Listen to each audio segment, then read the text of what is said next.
বিসমিল্লাহির রহমানির রহিম। আরবি কথা বলতে গেলে একটা ক্রিয়া ব্যবহার করতে হয় যেটাকে বলা হয় আমর। কি বলা হয়? আমর। আমর কথাটার মানে হলো আজ্ঞাসূচক। আজ্ঞা মানে কি?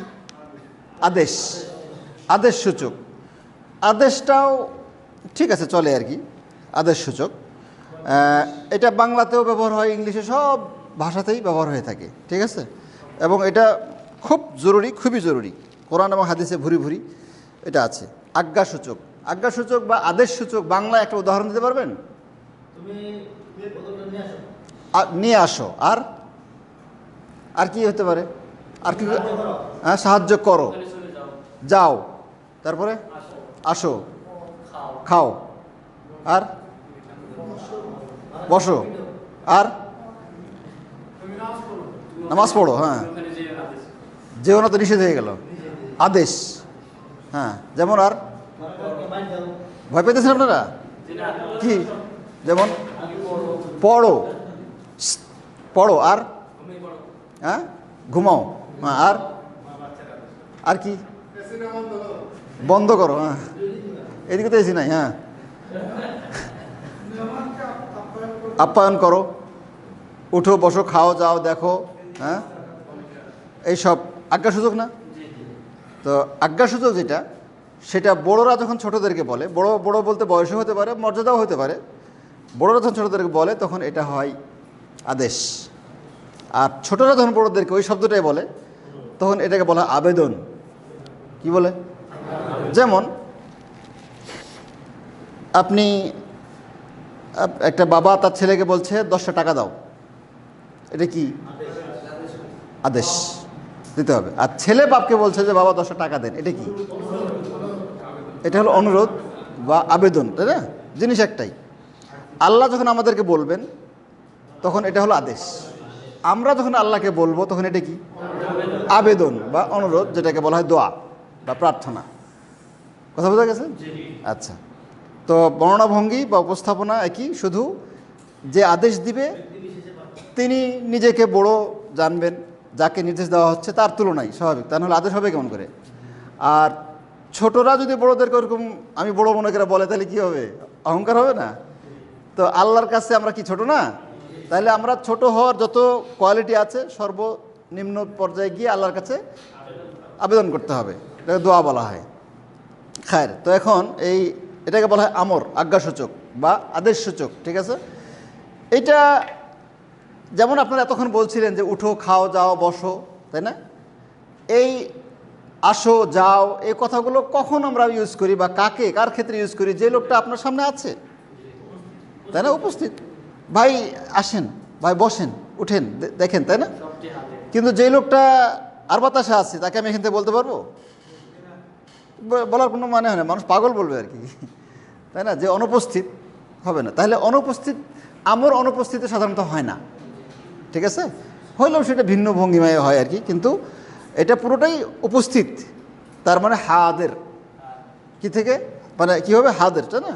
হাদের, খায়ের। তাহলে আমর ফেলে মোদারে হাদের থেকে গঠিত হবে। ফেলে মোদারে, একটা ফেলে মোদারে হাদের নেন, বলেন একটা ফেলে মোদারে একটা হাদের শব্দ বলেন, বলেন না কেন? তাফ আলু, এটা হলো ফেলে মোদারে এবং হাদের, ঠিক না? এইভাবে বাকি 6টা আছে, বাকি আর 5টা আছে, মোট 6টা। এটা তাফ আলু মানে কি? তুমি করছো বা করবে, ঠিক না? এখন আমি বলবো যে তুমি করো, করো, ঠিক আছে। তখন কি করতে হবে? একদম সহজভাবে নেন বিষয়টা। মোদারের চিহ্ন ছিল না, তো এটাতে বিদায় করতে হবে, তা নাহলে তো মোজারই মনে করবে এটা দেখে। বুঝলেন না কথা? নাহলে তো ওটা থাকলে তো মোজারই মনে করবে, বলবো যে মোজারের চিহ্ন তো আছে, তাহলে ওটা বিলুপ্ত করতে হবে। দিয়ে একটা এখানে হামজা বলা হয় এটাকে, ঠিক আছে। আচ্ছা, হামজায় জবর, জের, পেশ 3টাই হতে পারে। কখন কি হবে আমি বলে দিচ্ছি আর কি। শুরুতে কি নিব? হামজা নিব, আর শেষে জজম, ঠিক আছে। এখন ধরে নেন, কেন মানে জের দিচ্ছি পরে বলতেছি। এটা জের দিলাম, ছিল তাফআলু, এখন পড়েন ইফআল মানে করো, ব্যাস কাজ শেষ। ইফআল মানে কি করো, হ্যাঁ, তাফআলু থেকে ইফআল, খালাস। এখন আমি একটু পরে আপনারা, আমি ভুলে গেলে মনে করে দিন যে জেরটা কেন হলো এখানে, জবরদস্ত হতে পারতো, এটা আমি পরে বলতেছি ইনশাআল্লাহ। তো ইফআল মানে কি করো, এটা একজন পুরুষকে বলা হবে, তুমি একজন পুরুষকে বলা হবে। আচ্ছা, দুইজন আছে, কি বলতে হবে, একটা আলিফ লাগবে, ইফআলা। হ্যাঁ, এবার অনেকজন আছে, ইফআলু, ইফআলু তোমরা করো, ঠিক আছে। আচ্ছা, এবার একজন মহিলা, তিনজন তো পুরুষ হয়ে গেল, এখন তিনজন মহিলা, তুমি একজন মহিলা, তোমরা দুজন মহিলা, তোমরা সকল মহিলা।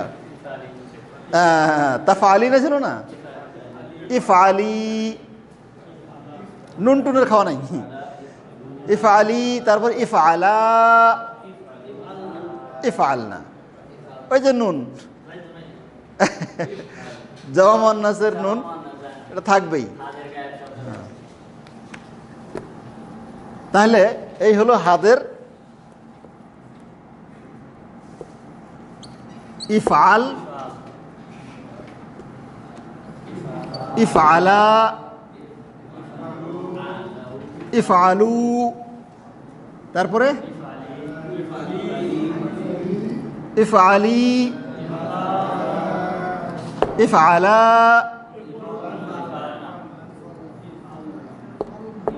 ইফআলনা, ঠিক আছে। আচ্ছা, ফেলে মুদারেতে আপনারা জানেন যে তাফআলানে ছিল, নুন নাই এখানে, নুনগুলো সব পড়ে যাবে, ঠিক আছে, নুনের কোনো আর ইয়া নাই, শুধু জামা মুয়ান্নাসের নুনটা থাকবে, সমস্যা নেই, থাকবে, খালাস। ইফআল, ইফআলা, ইফআলু, ইফআলি, ইফআলা, ইফআলনা, বুঝতে হয়েছে, হয়েছে, খালাস, এখানে আর কিছু নাই। এখন এখানে আমরা জের কেন দিলাম, জবর হতে পারে, পেশ হতে পারে, আসলে হতেও পারে, কিন্তু একটা সূত্র মনে রাখলে হবে আর কি। সূত্রটা বোঝাবার জন্য আরেকটু আমরা এদিকে আসি। আমরা শুরুর দিকে, ক্লাসের শুরুর দিকে বলছিলাম যে মানুষ তো সবাই মানুষ, কিন্তু কারো ন্যাক চাপটা, কারো গাল চাপটা, কেউ সুন্দর, মানে শুউবা ওয়া কবাইলা, আল্লাহ পাক এক একজনকে এক একভাবে সৃষ্টি করছেন, লিতা আরাফু, কারো নাকটা একটু চাপাই দিয়েছেন আল্লাহ রাব্বুল আলামিন, বুঝবা যে এগুলো জাপান, থাইল্যান্ড অথবা হ্যাঁ চায়না, ওই সাইডের। আবার সুন্দর টকটকা, বুঝবেন যে কুয়েত, সৌদি, এসব অঞ্চলের। আরও লাল হলে বুঝবেন আমেরিকা, অস্ট্রেলিয়া, তাই না। তো আর একটু মানে চাকরা বাকরা বা একটু ময়লা টয়লা বাঙালি বুঝবেন আর কি, কথা বোঝেন না।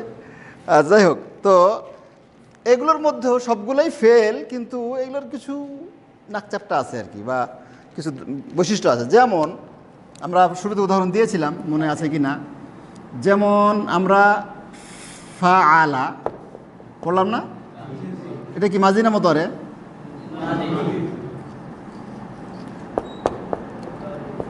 ইয়াফআলু পড়েন।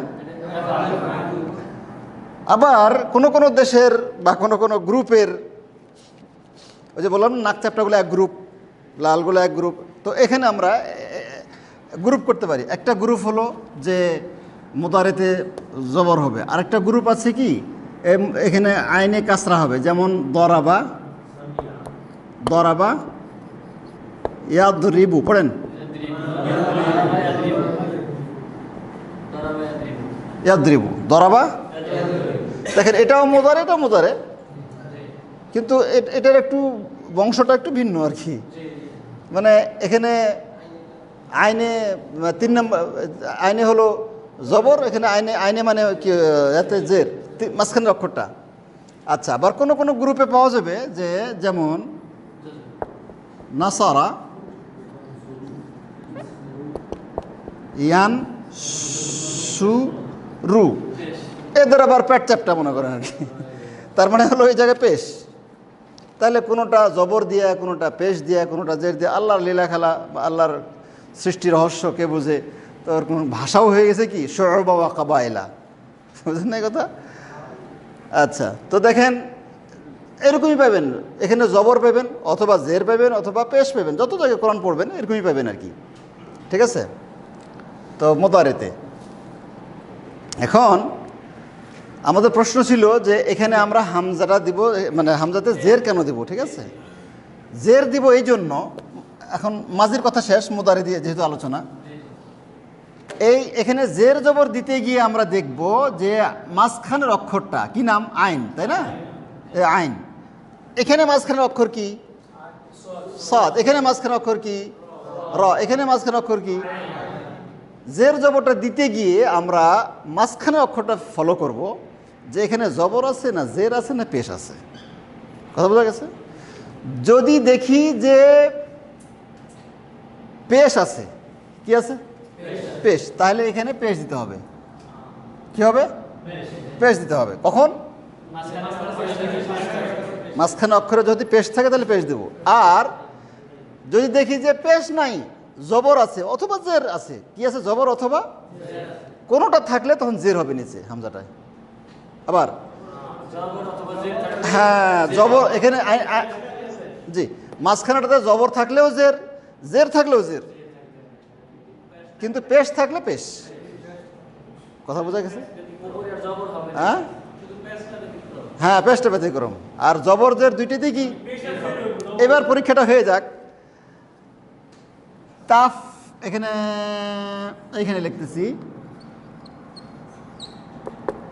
তাফ আলু থেকে, তাফ আলু থেকে উফ, উফউল হবে? হবে না।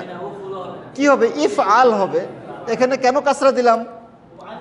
এখানে ফাথা আছে। যদি এখানে জেরও থাকতো তাহলে কাসরা দিতাম, জের দিতাম। ঠিক আছে? এখন আপনারা ফেলে মুদারে হলো তাজরিবু, পড়েন। এখানে এখন আমর বানাইতে হবে, তাহলে তো ফেলে মুদারেটা ফেলে দিতে হবে না, চিহ্নটা ফেলে দিতে হবে। মুদারের চিহ্নটা ফেলে দিলাম। এখন কি দিব? একটা হামজা দিব না? এখন জবর দিব না জের দিব না পেশ দিব? জের দিব। আর শেষে জজম। পড়েন। এদরিব, এদরিব, এদরিব মানে কি? মারো, এদরিব। আচ্ছা, খায়ের। তাহলে এখানে আরেকটা কথা যে এখানে আছে কি?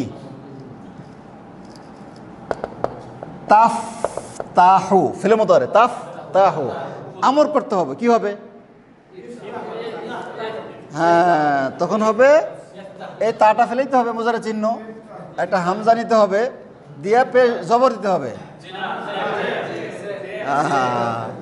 খায়ের। কি দিব? জের দেব। আচ্ছা আচ্ছা, এখানে তান শুরু ছিল না? তান শুরু ছিল না? তান শুরু। এখন আমর করব আর কি। তখন তাটা প্রথমে ফেলে দিব, দিয়ে একটা হামজা নিব, দিয়ে একটা জের দিয়ে দেব। পেশ, পেশ হবে এখানে, তাই না? পেশটা কেন হবে? হ্যাঁ, মাঝখানে পেশ আছে, এই জন্য পেশ হবে। উংসুর, তুমি সাহায্য করো। এখানে জজম দেন, কি হবে? উংসুর। তোমরা দুজন সাহায্য করো, কি হবে? আলিফ লাগিয়ে দেন শেষে, আলিফ লাগিয়ে দেন, আলিফ। হ্যাঁ, উংসুরা। আর তোমরা সকল পুরুষ সাহায্য করো। উংসুরু, কে বুঝেন না? উংসুরু। আচ্ছা, তুমি একজন মহিলা সাহায্য করো। হ্যাঁ, ইয়া থাকবে, ইয়াটা থাকবে আর কি। এই যে ইফআলি, ইফআলি না, তো কি হবে এখানে? উংসুরি, তাই না? আচ্ছা, তারপরে দুজন মহিলা কি হবে? উংসুরা, তোমরা সকল মহিলা সাহায্য করো।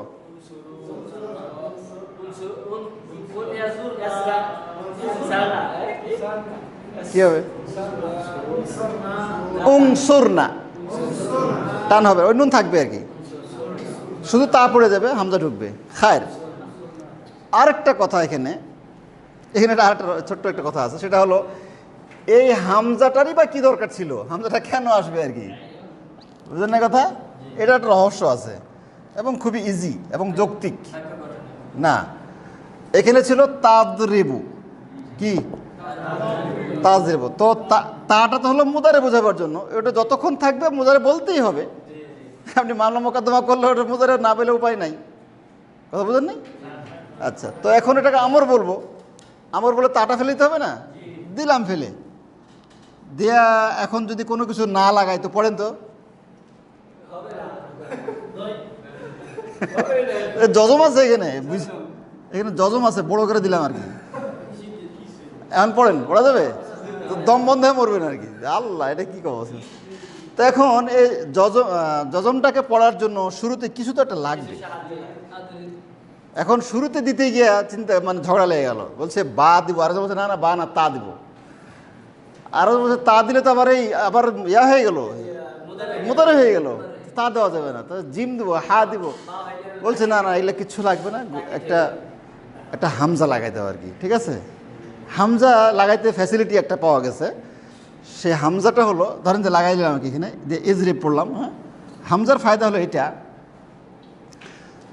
এটা এখন পড়েন ইদরিব। আল্লাহ বলছেন যে ইদরিব বে আসা কাল হাজার, মুসা সাল্লামকে বলছে যে তোমার লাঠি দিয়ে মারো, পাথরের উপরে মারো, ঠিক আছে, অথবা সাগরে মারো আছে। তো শুরুতে যখন এভাবে পড়বেন তখন এই হামজাটাকে আপনার পড়তে হচ্ছে, কিন্তু পূর্বে কোনো কিছু আছে সেটার সাথে মিলায় পড়বেন, তখন এই হামজাটা আছে ঠিকই, কিন্তু পড়া হবে না। যেমন একটা অ লাগাই দিলাম আর কি, হ্যাঁ, তখন কি অদ্রেব, ঠিক আছে। কিন্তু বা থাকলে তো ও আরো কঠিন হয়ে যেত না? তা থাকলে, লাম থাকলে অনেক কঠিন হয়ে যেত আর কি, খায়ের। অথবা এখানে কি আছে যে, ধরেন যে ওয়া আছে না, এখানে অন্য কিছু আমরা দিলাম, যেমন কালা। এখন পড়েন কালাদ্রিব, কালাদ্রিব। তো এই হামজাটার বৈশিষ্ট্য হলো এটা, যে যখন প্রথমে থাকবে তখন এটা পড়তে হবে, আর যখন আগের থেকে মিলে আসবেন তখন ওইটা লিখতে তো হবে, কিন্তু পড়া লাগবে না। ঠিক আছে, আচ্ছা খায়ের। তাহলে আমরের 6টা শব্দ হয়ে গেল, ইফাল, ইফালা, ইফালু, ইফাল, ইফালা, ইফাল না, এই তো 6টা না? তো এখান থেকে ইফতা, ইফতাহা, ইফতাহু, ইফতাহি, ইফতাহা, ইফতাহনা। তারপরে ইদরিব, ইদরিবা, ইদরিবু, ইদরিবি, ইদরিবা, ইদরিবনা। অংসুর, অংসুরা, অংসুরু, অংসুরি, অংসুরা, অংসুরনা। কি পড়া বেশি হয়ে গেল? খায়ের। তো এটা দেখে নিন আর কি, ঠিক আছে। আমি তো বলছি যে এই ধাপটা ওই লাইফ আলান না, এটা ধাপটা পার হয়ে গেলে এরপরে গুলো একদম ইজি, কোনো সমস্যা নেই ইনশাআল্লাহ। আগামী ক্লাসে দেখবেন যে একসাথেই 1 মাসের পড়া হয়ে গেছে, আগামী এক ক্লাসে। সবাই একটু খেয়াল করে পড়েন। জাযাকুমুল্লাহু খায়রা। সুবহানাকাল্লাহুম্মা বিহামদিকা আশহাদু আল্লা ইলাহা ইল্লা আনতা আস্তাগফিরুকা ওয়া আতুবু ইলাইক।